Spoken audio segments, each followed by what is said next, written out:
1 Samuel, capítulo 17. Quem encontrou, diga amém. 1 Samuel, capítulo de número 17. É uma passagem muito conhecida. Mas sabe o que eu acho mais interessante na Bíblia? É que cada vez que a gente lê, ela se renova aos nossos olhos e Deus tem uma mensagem contextualizada para aquilo que tanto nós precisamos para aquele momento. 1 Samuel 17 é um texto que você conhece, mas eu quero ler alguns versículos e detalhar um pouco sobre a história desse texto. Quem encontrou? Podemos fazer a leitura. Nós vamos ler do verso 1 ao verso 4. Diz assim: E os filisteus ajuntaram os seus arraiais para a guerra, e congregaram-se em Socó, que está junto a Judá. E acamparam-se em Socó e Azeca, no termo de Damim. Porém Saul e os homens de Israel se ajuntaram e acamparam no vale do Carvalho, e ordenaram batalha contra os filisteus. E os filisteus estavam num monte da banda da Além, e os israelitas estavam do outro monte, da banda da Quem, e o vale estava entre eles. Então saiu do arraial dos filisteus um homem guerreiro, cujo nome era Golias de Gate, que tinha de altura 6 côvados e 1 palmo. Versículo 10 e 11. Disse mais o filisteu: Hoje eu desafio as tropas de Israel, dizendo: Dá-me um homem para que ambos lutemos. Ouvindo então Saul e todo Israel estas palavras dos filisteus, espantaram-se e temeram muito. Versículo 31 e 32. E ouvindo as palavras que Davi havia falado, as anunciaram a Saul e mandou em busca dele. E Davi disse a Saul: Não desfaleça o coração de ninguém por causa de Golias. Teu servo irá e pelejará, lutará contra este filisteu. Amém. Paizinho Santo, obrigado pela leitura da Tua palavra. Sou tão grato ao Senhor por lê-la. Obrigado.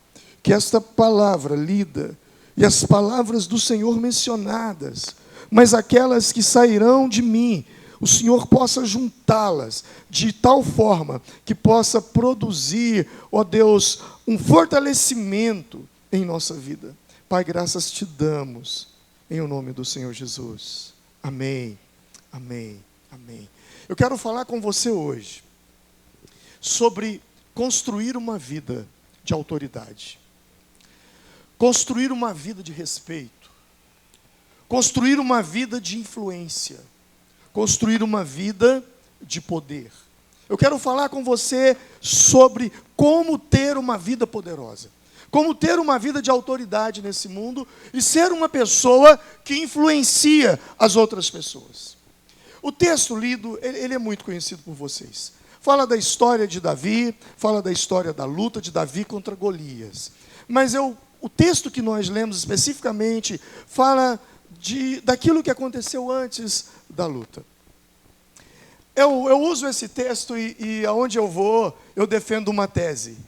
Eu defendo a tese que Davi era mineiro. Era mineiro porque o seu pai o enviou a levar um lanche para os seus irmãos, que faziam parte do exército. Eles estavam preparando para uma guerra. E o lanche de Davi consistia em queijo.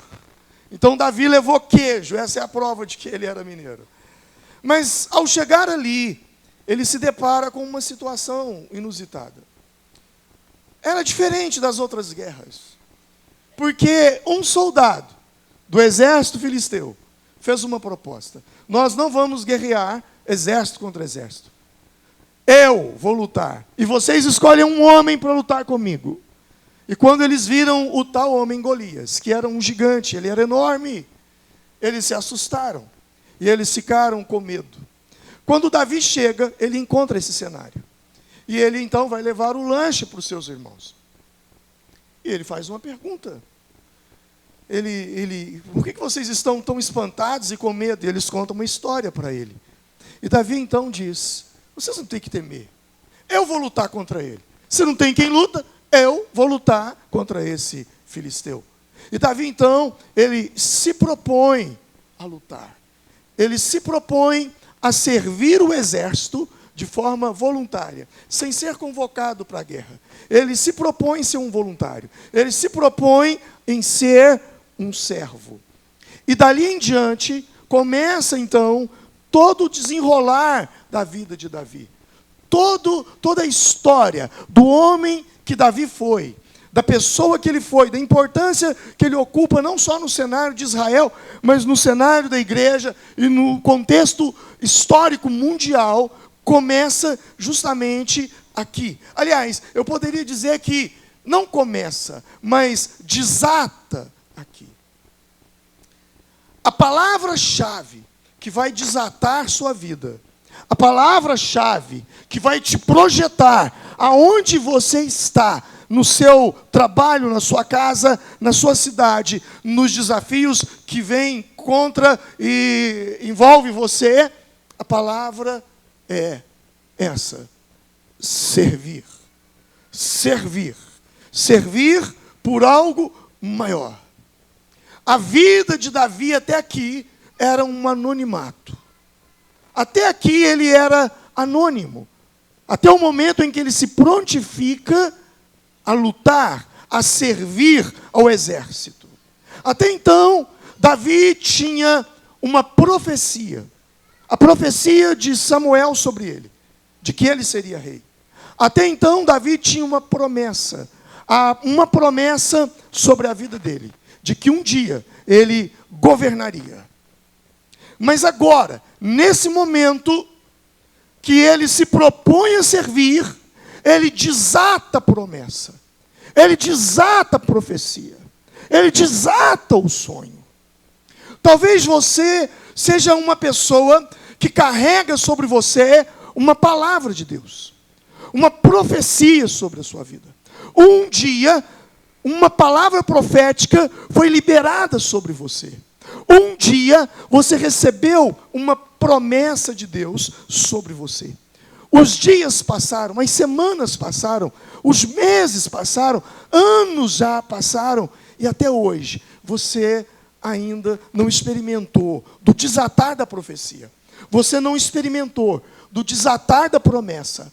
O sonho ainda parece que está tão longe de realizar. Eu vim aqui para te dar uma chave nessa noite. A chave é servir. Quando você se dispõe a servir, você então casa a promessa com a atitude. Tudo aquilo que Deus tem preparado para você, tudo aquilo que Deus tem disponibilizado para você, só terá sentido quando você se dispuser a servir. Não há outro meio. Lembra dos dons espirituais? A Bíblia fala dos dons espirituais. Quando é que eu estou pronto para receber os dons de Deus? Quando é que eu estou pronto para receber o dom de maravilhas, o dom de curas, o dom de milagres, o dom de profecias, o dom de palavra de sabedoria? Quando eu estou pronto para receber esses dons? Quando eu estiver pronto para servir. Porque os dons de Deus e a unção dobrada de Deus não é para que eu brilhe mais, é para que eu sirva mais. Deus só capacita quem serve. O que você precisa fazer é servir. E servo é aquele que identifica a necessidade e procura satisfazer. Quando você para e começa a analisar essa passagem, você percebe que Davi, ele, ao chegar ali e levar o lanche para os irmãos, ele observa o cenário. E ele começa a procurar necessidades. para que elas possam ser supridas por Ele. E dali então ele encontra. Servo de Deus, serva de Deus, é aquela pessoa que aonde ela está, seja na sua casa, seja no trabalho, seja num culto, seja na célula, aonde ela está perguntando constantemente quais são as necessidades desse lugar. Por exemplo, se você está aqui e alguma coisa está lhe incomodando, é uma necessidade que você precisa supri-la. Talvez é algo que Deus está trabalhando em você. O incômodo é a chave para você servir, para consertar, para melhorar. Servo é aquele que entra num lugar pensando em satisfazer a necessidade do outro. É aquela pessoa que entra olhando e observando como eu posso ser útil nesse lugar. Se você vê uma grávida e você entrou num ônibus, a primeira atitude: ei, por favor, esse aqui é o meu lugar, mas por favor, se assente. Se você vê uma senhora, um senhor, ei, assente aqui no meu lugar. Você está o tempo todo procurando necessidade para satisfazer. Essa é a característica de alguém que vai governar, de alguém que vai ter uma vida de autoridade. E eu vou explicar isso aqui daqui a pouco. É o tipo de gente que entra e ele já pergunta: ei, você está sendo bem recebido aqui? O que eu posso fazer para tornar melhor esse momento na sua vida aqui? Mas quando você não é servo, e você entra num culto como esse, e de repente as poltronas, os assentos estão cheios, não tem mais espaço, e vem uma pessoa que é um visitante na igreja, e ele vem se aproximando, e quando ele olha para você, se você é servo, você diz: ei, por favor, assente-se aqui, pode sentar aqui no meu lugar. Não, assente-se aqui, por favor, eu fico lá atrás, fica tranquilo. Esse lugar aqui, eu estava aqui, mas esse aqui estava separado para você. Mas se você não é servo, quando alguém olha para você, você já faz assim para ela. Já viu aquele cachorro? Mais ou menos assim. Você conhece alguém assim? Nós precisamos aprender a servir, porque servir desata o nosso futuro. Servir desata bênçãos na nossa vida. Servir nos dá autoridade. Quando Davi estava ali, não era obrigação dele de lutar. Ele era um garoto. Ele não fazia parte do exército. Mas a Bíblia diz que ele se ofereceu. Se ofereceu. Vamos voltar ao filme da vida de Davi. Vamos fazer de contas que Davi então chega ali, entrega o lanche para os seus irmãos e pergunta: o que está acontecendo aqui? Olha, Golias está afrontando as tropas de Israel e ele precisa de um homem para lutar com ele. E Davi então poderia ter dito: vocês estão fritos, hein? Estão enrolados. Tchau para vocês, problema de vocês, tem nada com isso. Não faço parte do exército, eu vou embora. Ele podia ter feito isso. Ele poderia ter feito isso. Ele poderia ter voltado para sua casa.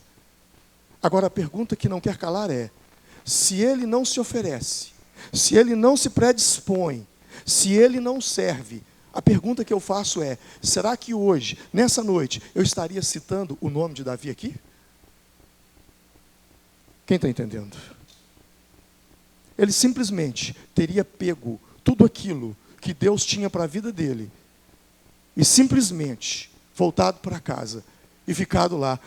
Vida amargurada. É a moda de viola, né? Vida amargurada.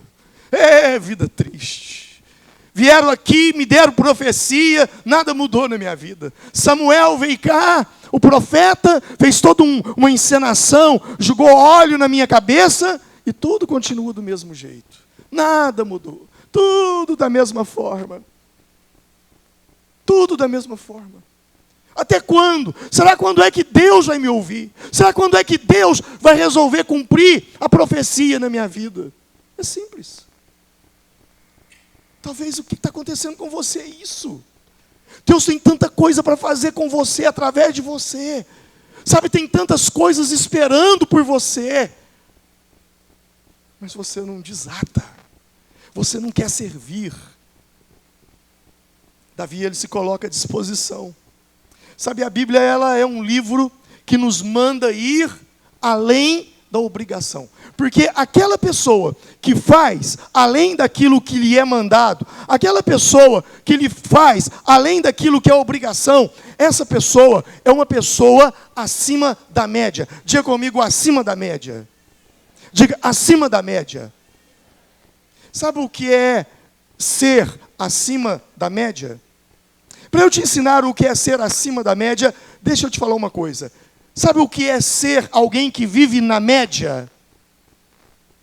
Sabe qual é a palavra que define alguém que vive na média? Eu vou te ensinar. A palavra que define alguém que vive na média é a palavra medíocre. Toda pessoa que só faz aquilo que é a obrigação dela, esta é uma pessoa medíocre. E ela nunca vai desatar nada. Lucas, capítulo 17, versículo de número 10.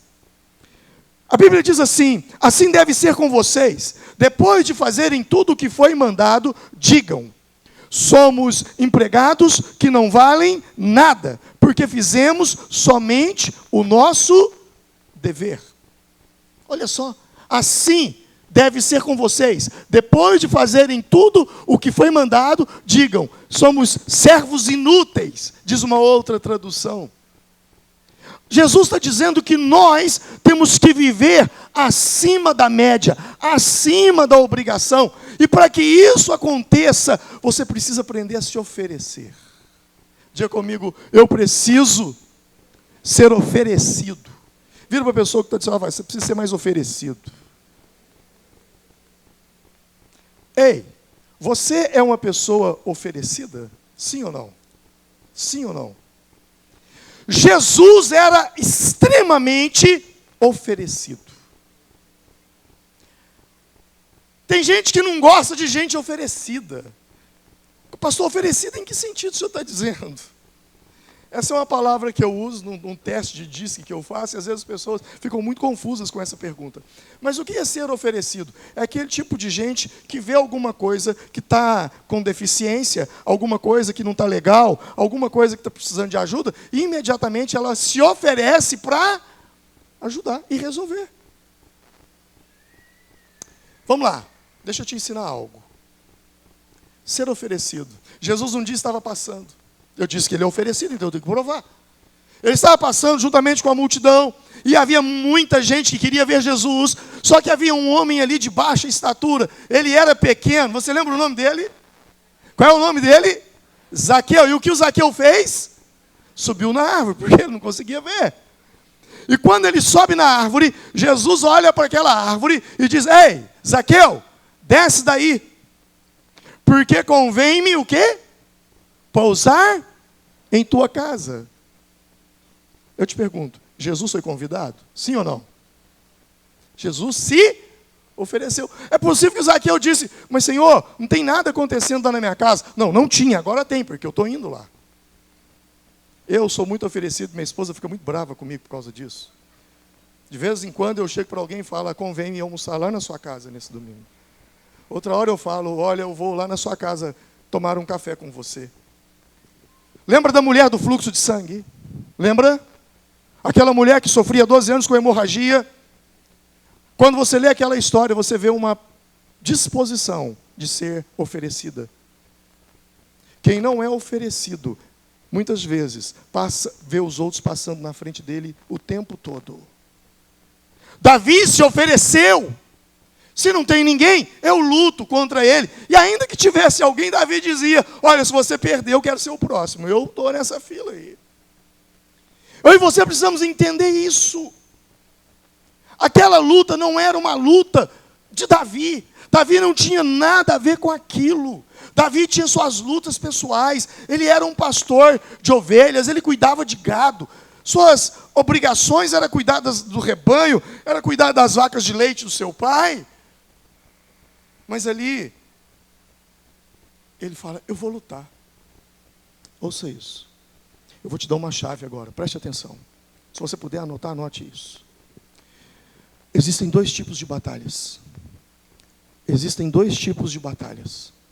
Existem as suas batalhas e as batalhas de Deus. Existem dois tipos de guerras. As suas guerras e as guerras de Deus. A sua guerra começa amanhã quando você levanta e escova os seus dentes, veste a sua roupa e vai para o trabalho. Você vai batalhar. São suas guerras pessoais. São seus cuidados pessoais. São suas contas a serem pagas. São seus compromissos a serem cumpridos. É a sua vida. É a sua batalha. É a sua guerra. Todos nós temos as nossas guerras. Temos as nossas batalhas. Temos os nossos desafios. É o marido, é a esposa, é o filho, é o pai, é a mãe, é alguém doente. Nós temos as nossas guerras. Nós temos os nossos desafios. Nós temos problemas que nos circundam. Que vêm de circunstâncias. Instâncias. Mas também existe uma outra batalha. Que são as guerras do Senhor. E aquela guerra não era de Davi. Ela era uma guerra do Senhor. E Davi naquele momento então, ele se dispõe a batalhar a batalha do Senhor. Ouça isso, quando você guerreia as guerras de Deus, Deus vai guerrear as suas guerras. Amém? Você pode dizer amém? Diga comigo, quando eu guerreio as guerras de Deus, Deus guerreia as minhas guerras. Você entende isso? Você entende isso? Você tem uma batalha, você tem uma peleja, existe uma circunstância que é maior que você, que foge da sua capacidade de administrar, algo que foge, que está além das suas forças, você não consegue. Ei, pastor, como é que eu faço para resolver essa parada? Eu te digo, se envolva com as guerras de Deus, que Deus se envolverá com as suas guerras. Deus te capacitará, Deus te dará recursos, Deus estará lutando e pelejando por você. Mais tarde, nós estamos no capítulo 17, mais tarde, no capítulo 25, Davi estava com os seus homens, fugindo de Saul, e eles encontraram um homem chamado Nabal. Nabal tinha um grande rebanho. Nabal era um homem próspero, rico. E Davi então percebeu que ali havia muito furto, muito roubo. E Davi, com os seus homens, começam a proteger os rebanhos de Nabal. Eles defenderam de roubo, foram inúmeros roubos. Ele foi uma proteção para Nabal. E um dia, passado daquelas terras, ele volta por aquele caminho, ele diz, não, vamos passar por aqui, porque aqui nós temos um amigo, nós estamos com fome, mas nós temos um amigo, Nabal. Lembra que nós guardamos o rebanho dele, lembra que nós livramos ele das mãos de salteadores, de ladrões.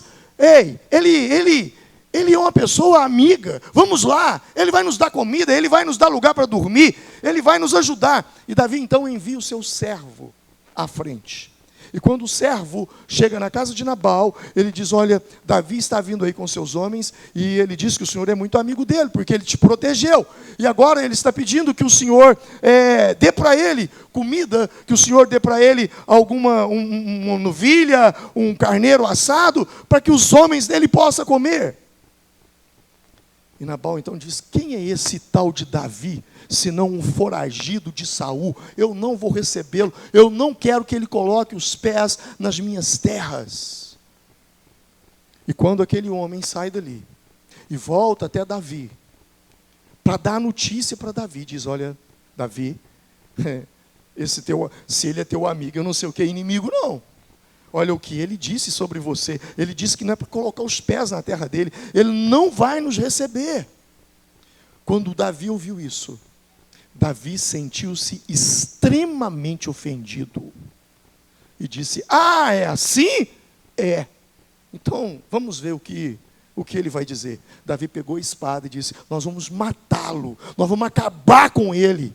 Naquele momento, Davi estava deixando de lutar as lutas do Senhor e lutando as suas próprias lutas. toda vez que você parte para o ataque contra alguém, porque você se sentiu ofendido, você está lutando as suas lutas. Abigail, esposa de Nabal, ficou sabendo, veio ao encontro de Davi. E aí eu quero ler esse versículo de 1 Samuel, capítulo 25, versículo 28. Abigail, então, uma mulher muito sábia, ela vem até Davi, no caminho para Davi, e diz, olha, você não vai fazer isso. Você não vai fazer isso. Não faça isso com Nabal, meu marido.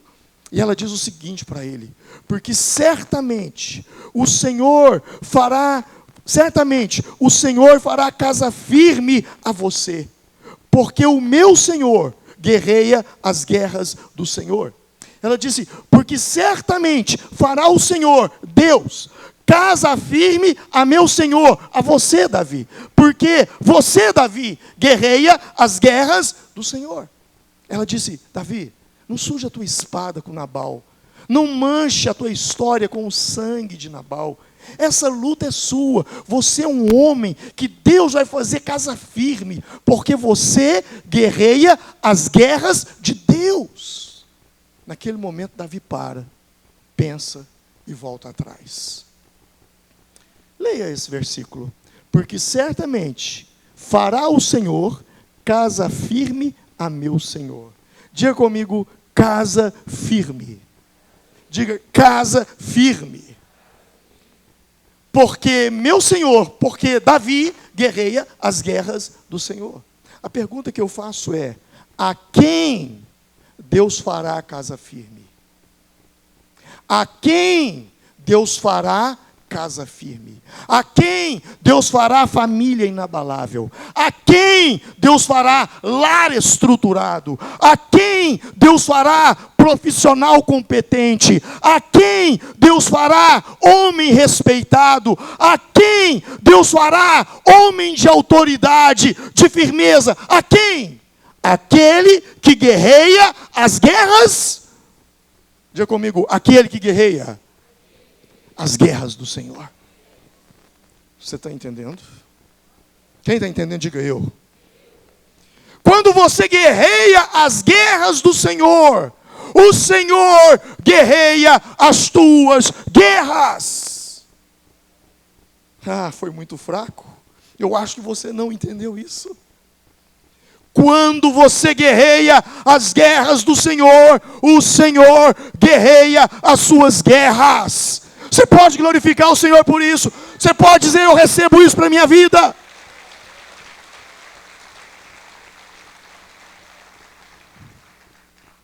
O que acontece quando eu luto as guerras do Senhor?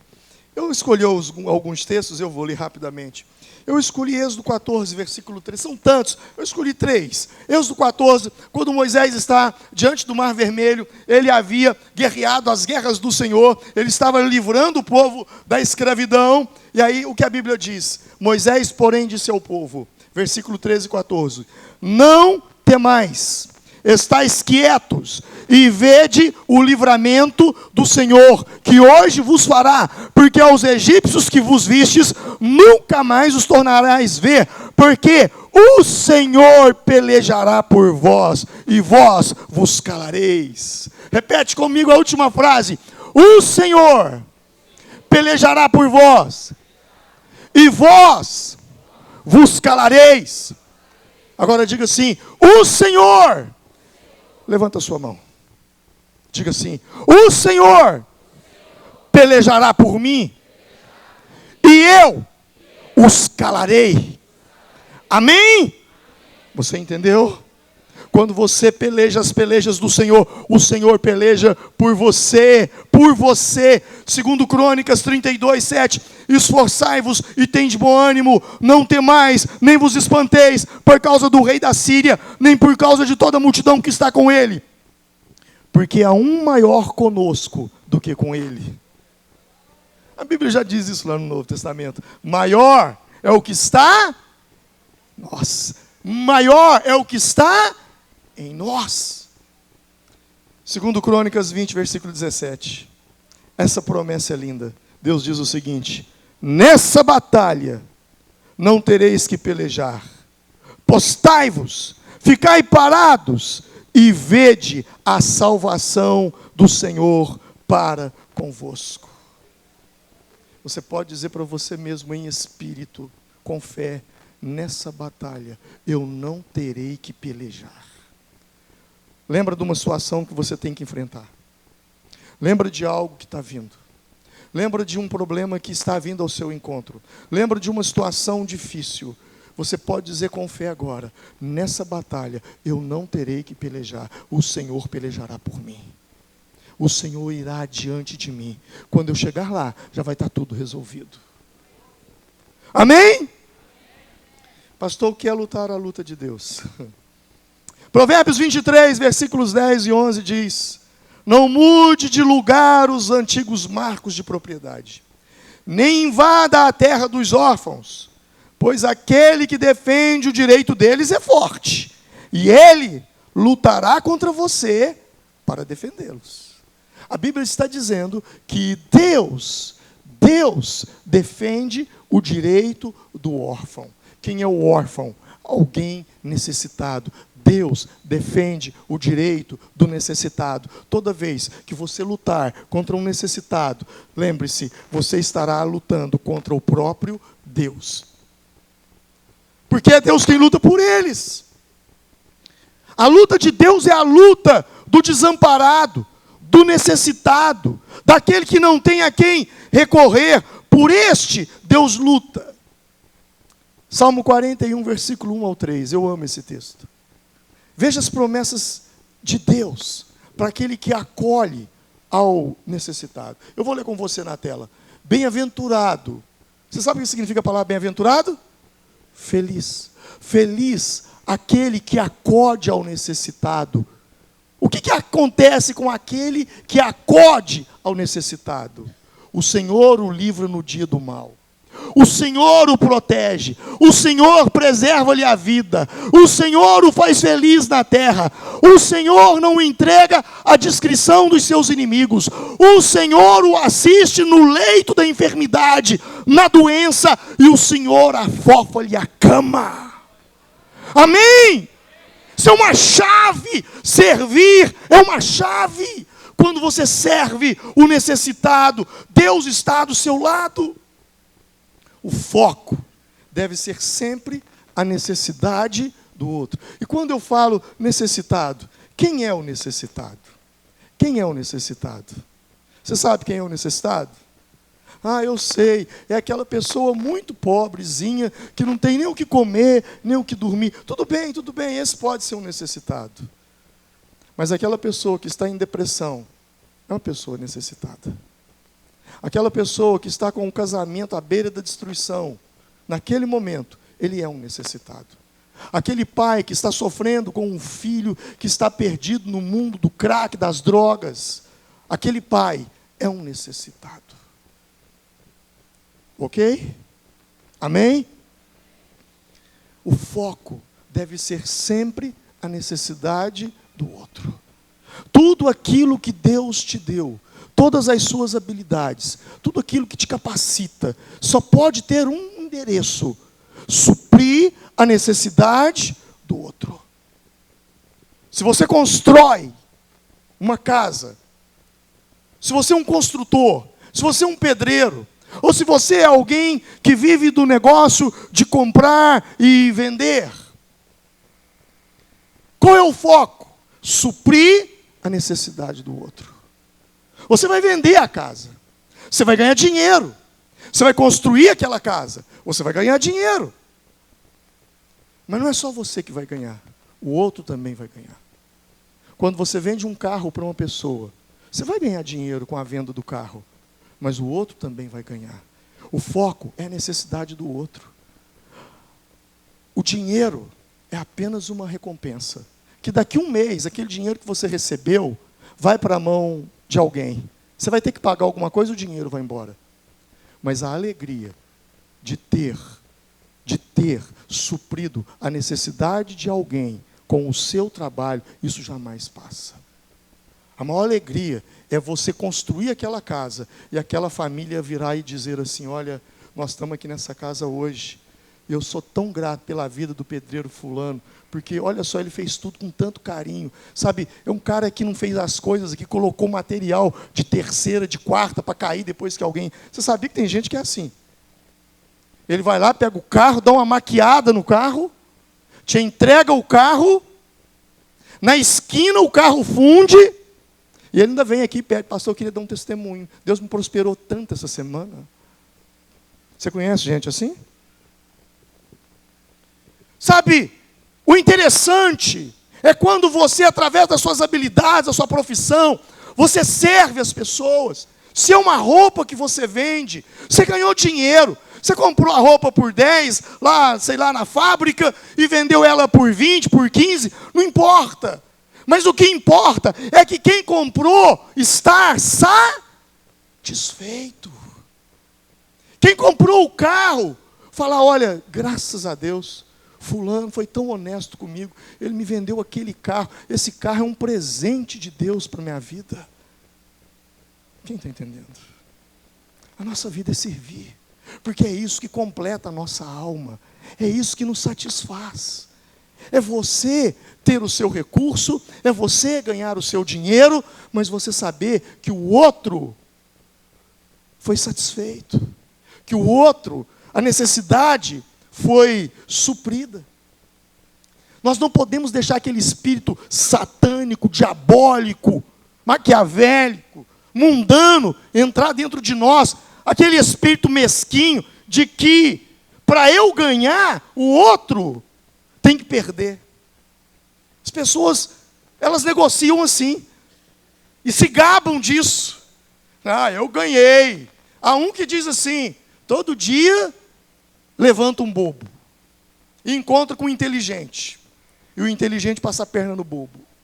E acha que isso é um estilo de vida. Mas a minha Bíblia diz lá nos evangelhos que os ímpios, eles enganarão, mas eles também serão enganados. Todo mundo que se acha muito esperto, um dia ele vai encontrar um mais esperto do que ele. E a hora que ele tomar o tombo, é bem provável que o tombo que ele leve seja maior do que de todas as pernas que ele passou em todo mundo. Temos que parar com isso. Eu posso ganhar, mas o outro também deve ganhar. É isso que é a mentalidade de servo, de serva de Deus, de gente que serve a Deus. Servir te dá poder, servir te dá influência. Em Mateus capítulo 20, os discípulos entraram numa questão de quem se assentaria à direita de Jesus e quem governaria sobre quem.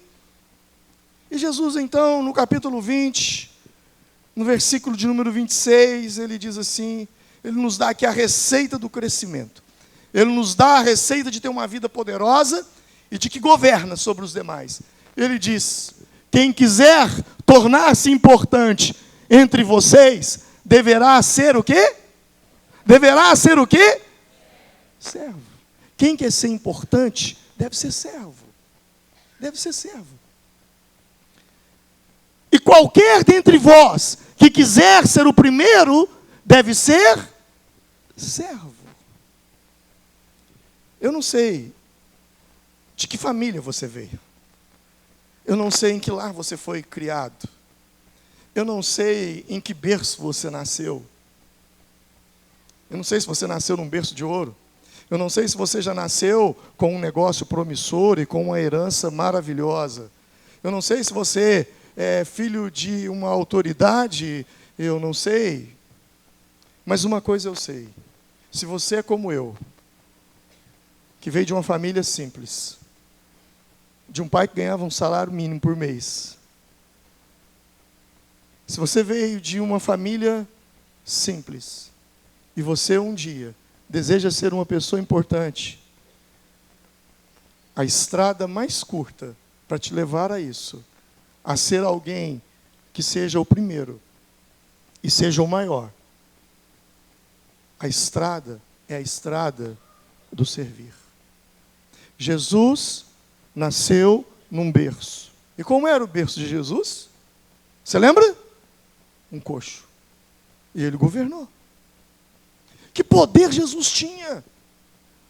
Os Césares, eles davam poder aos seus governantes, Herodes, Pilatos. Jesus não tinha nenhum poder político na mão. Tudo que Jesus conquistou, tudo que Jesus fez como homem, estou falando do Jesus homem, não do Jesus Deus, o Jesus homem, ele só chegou aonde ele chegou, porque nesse mesmo texto, ele disse, eu não vim para ser servido, eu vim para servir. Quando você começa a estudar a história de alguns homens e mulheres, eu não quero entrar no mérito se são homens de Deus, se não são homens de Deus. Eu não quero entrar nesse mérito se eram crentes, se eram ateus, se eram espíritas, se eram católicos. Eu não quero entrar nesse mérito de religião. Eu quero entrar no mérito de ter feito algo relevante a ponto de marcar, gravar a sua história, o seu nome, na história do mundo. Quando você pega um homem como Gandhi, não quero entrar nesse mérito, por favor, mas eu quero falar dos seus feitos. Aquele homem só chegou, se você conhece a história, ele tinha tudo para não chegar onde ele chegou, mas ele chegou por causa de uma palavra, servir. Quando você estuda a história de Madre Teresa de Calcutá, ela só chegou aonde ela chegou por causa de uma palavra, servir. Quando você estuda a história de um homem chamado Nelson Mandela, você só vê que ele chegou aonde ele chegou por causa de uma palavra, servir. E o maior de todos os homens, e eu não quero me referi-lo como Deus, mas como homem, o Filho do homem, Jesus, como homem, chegou a ser o homem mais importante da história da humanidade, a ponto de dividir o mundo entre o antes de Cristo e o depois de Cristo. O que esse homem fez, com tudo aquilo que Deus lhe deu, com o Espírito de Deus sobre ele, ele fez uma coisa: servir.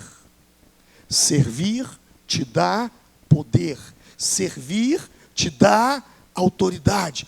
E aí, eu tenho uma pergunta que não quer calar. Essa pergunta está coçando aqui dentro de mim. E eu quero fazê-la. Quem é você? Você é aquele que serve ou é aquele que é servido? Quem é você no dia a dia? Quem é você? Você é aquele que fica assim, ei, traz isso aí para mim. Ei, pega aquilo outro para mim. Quem é você lá na sua casa? Você é aquele que acende a luz ou é aquele que apaga a luz? Quem é você? Você é aquele que tira as coisas do lugar ou aquele que coloca as coisas no lugar? Você é aquele que suja ou você é aquele que limpa? Quem é você? Na igreja, na IBVB, quem é você? Aquele que serve ou aquele que é servido? Como você tem servido? Como?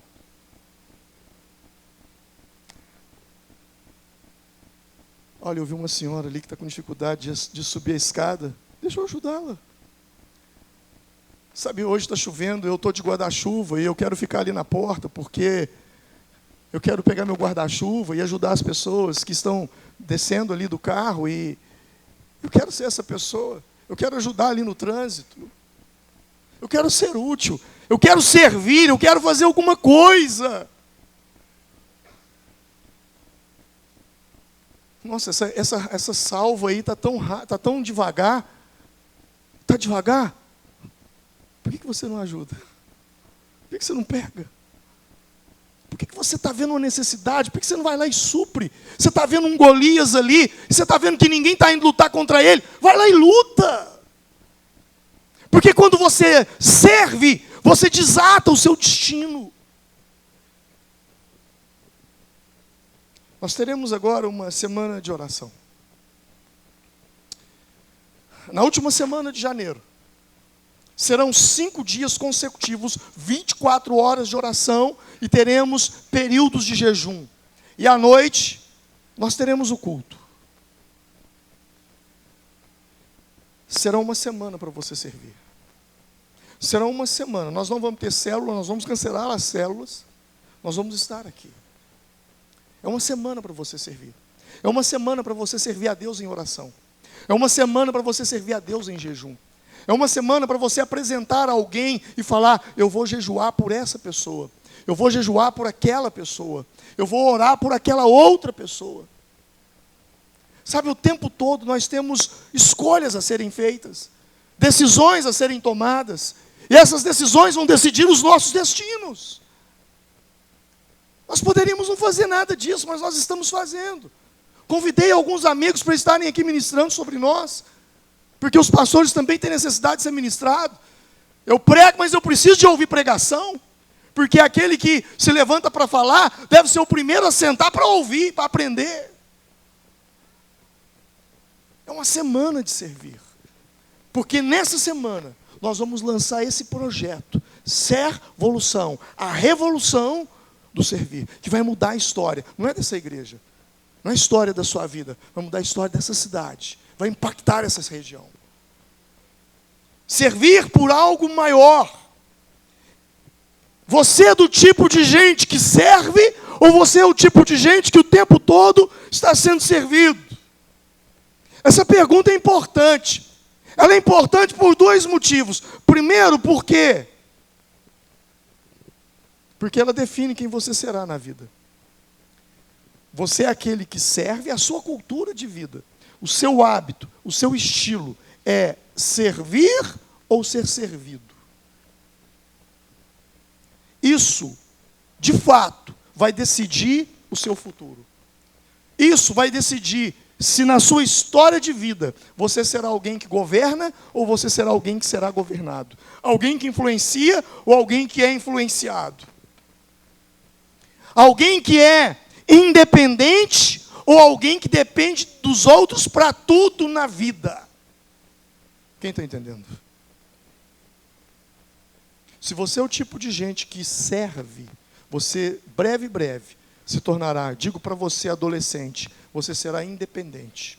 E digo para você, meu irmão, você não será o tipo de gente que vai depender das pessoas. Quando eu digo depender, eu não estou falando do lado do egoísmo. Nós dependemos muito uns dos outros, e quem somos nós sem um outro para ajudar? Mas quando eu falo dessa questão, eu quero falar da dependência. Gente que não resolve nada, que não faz nada, que depende de tudo para tudo. Você conhece gente assim? Tudo para tudo. Por quê? Porque o tipo de gente que a vida toda, ele se achou o espertalhão, ele se achou o melhor, o bambambam, porque o tempo todo ele só era servido. Ei, volta lá na escola, volta lá no primário, volta lá no ensino fundamental, no ensino médio, lembra dos seus colegas que eram os bobos, os tolos, os que você fazia piadinha, os que eram os caxias da sala de aula, que te servia, você não estudava e ficava na dependência dele de uma colinha, lembra? Hoje ele governa sobre você. Aquele jacu, hoje é um empresário bem-sucedido. Aquele bobo, hoje é a pessoa respeitada na cidade. Faz sentido? Não seja extremamente dependente, sirva. Servir é o melhor remédio para sair dessa doença de dependência de tudo na vida. E aí esse tipo de gente é o tipo de gente que quando as oportunidades vêm, ele perde todas, porque ele está tão acostumado a ser servido que ele não sabe enfrentar desafio na vida, ele não sabe correr risco. Às vezes, irmãos, muitas vezes, Deus permite, eu digo Deus, não é o diabo. Muitos de vocês estão passando por lutas, por provações e por situações difíceis, e é o próprio Deus que está permitindo, para ver se você sai dessa zona de conforto. Se a minha mãe estivesse aqui, ela ia dizer, para ver se você cria tipo. Ela falava assim comigo, cria tipo. Fica ladino. Alguém lembra dessa palavra? Agora eu fui lá no baú, hein? Meu Deus. Ah, meu pai. Ouça isso. A maneira como você faz uma coisa, você faz todas as outras coisas.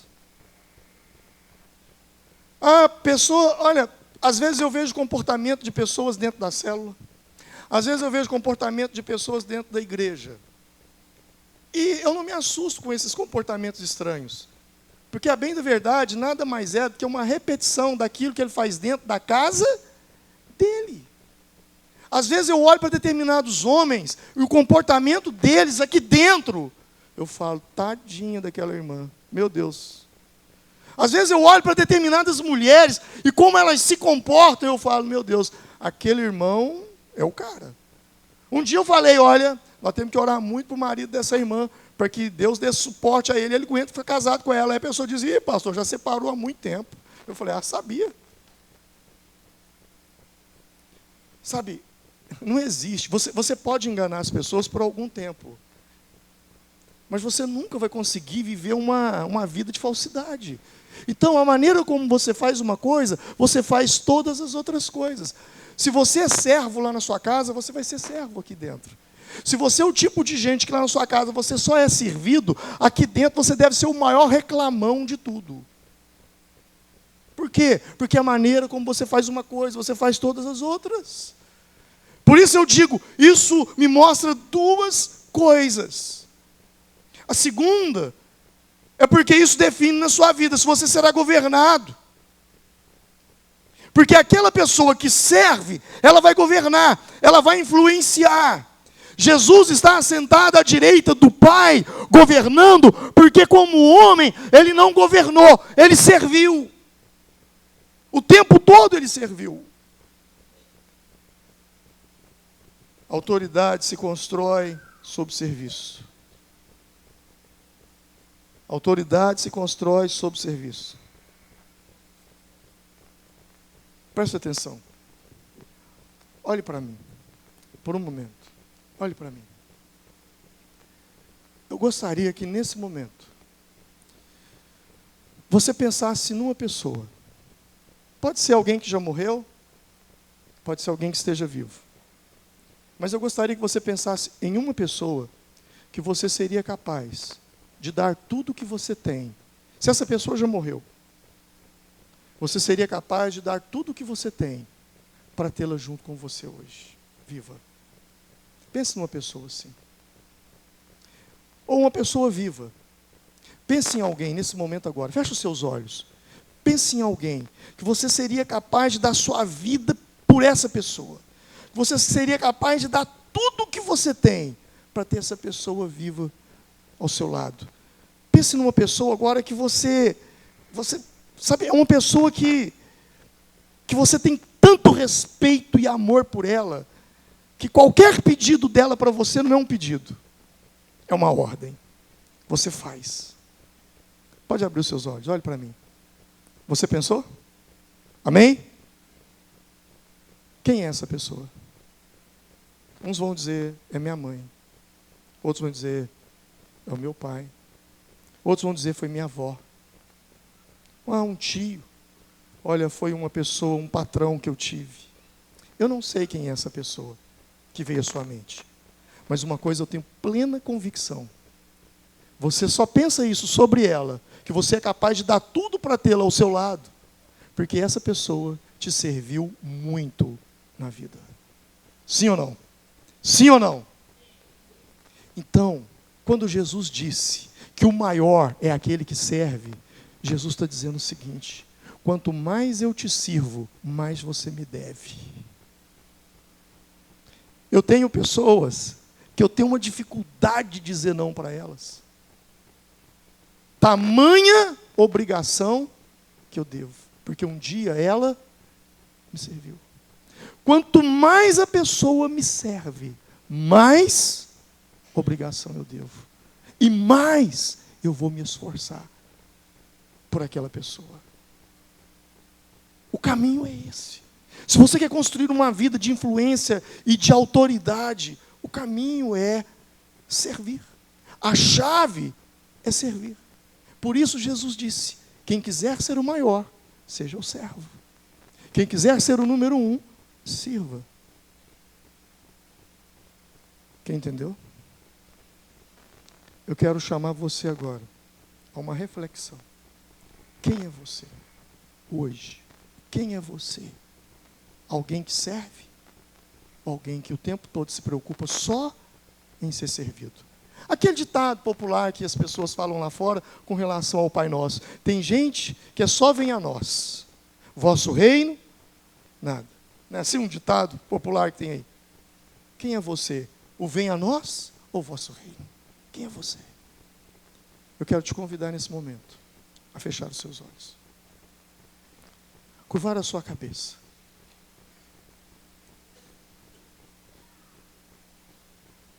E fazer um exame profundo agora no seu coração. E perguntar: que tipo de gente sou eu? Que tipo de gente sou eu? E o que eu posso fazer? Porque você viu, tudo que eu disse aqui hoje, você só ganha em servir. Você só ganha em lutar as batalhas do Senhor. E em um tempo de tamanha incredulidade e humanismo, Deus está recrutando pessoas para o seu exército. Deus está levantando um exército cujo maior cargo não é apóstolo, não é bispo, não é pastor, mas é servo, serva. E o Senhor quer fazer uma servolução, uma revolução através dos servos. Eu quero que nesse momento agora você comece a perguntar para você mesmo: o que eu posso fazer? O que eu posso fazer?